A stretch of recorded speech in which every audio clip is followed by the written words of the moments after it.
BRS పై fire అయ్యారు CPI జాతీయ కార్యదర్శి నారాయణ. ఉపరాష్ట్రపతి ఎన్నికల్లో బీఆర్ఎస్ తటస్థ వైఖరిపై మండిపడ్డారు. ఉపరాష్ట్రపతి ఎన్నికకు దూరంగా ఉండడం తెలంగాణ ప్రజలకు ద్రోహం చేయడమేనని ఆగ్రహం వ్యక్తం చేశారు. తెలంగాణ సాధనకు సహకరించిన జస్టిస్ సుదర్శన్ రెడ్డికి సపోర్ట్ చేయకుండా ఎన్నికను బహిష్కరించడం ఆత్మహత్య చేసుకోవడంతో సమానమని అన్నారు సిపిఐ నేత. సెంటిమెంట్ ఉపయోగించి అధికారం చేపట్టిన బీఆర్ఎస్ అని అన్నారు.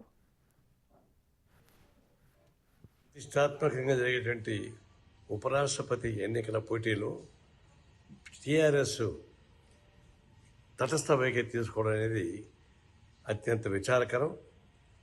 తెలంగాణ ప్రజల్ని మోసం చేయడమే దగా తప్ప ఇంకోటి కానీ కాదు.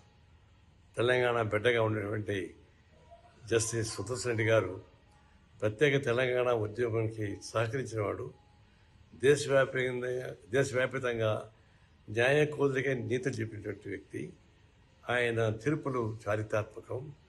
అలాంటి వ్యక్తిని ఉపాధ్యక్ష పదవికి పోటీ చేస్తున్నప్పుడు తటస్థంగా ఉండడం అంటే ఏ తెలంగాణ పేరు చెప్పి, ఏ తెలంగాణ ప్రజలు చెప్పి, తెలంగాణ సెంటిమెంట్ ఉపయోగించి మీరు గెలిచారు, 2 మాటలు ముఖ్యమంత్రిగా ఉన్నారు. అలాంటి టీఆర్ఎస్ పార్టీ బాయ్కాట్ చేయడం అంటే ఇది ఆత్మహత్య సదృశ్యం. తెలంగాణ ప్రజలకు ద్రోహం చేసి తప్ప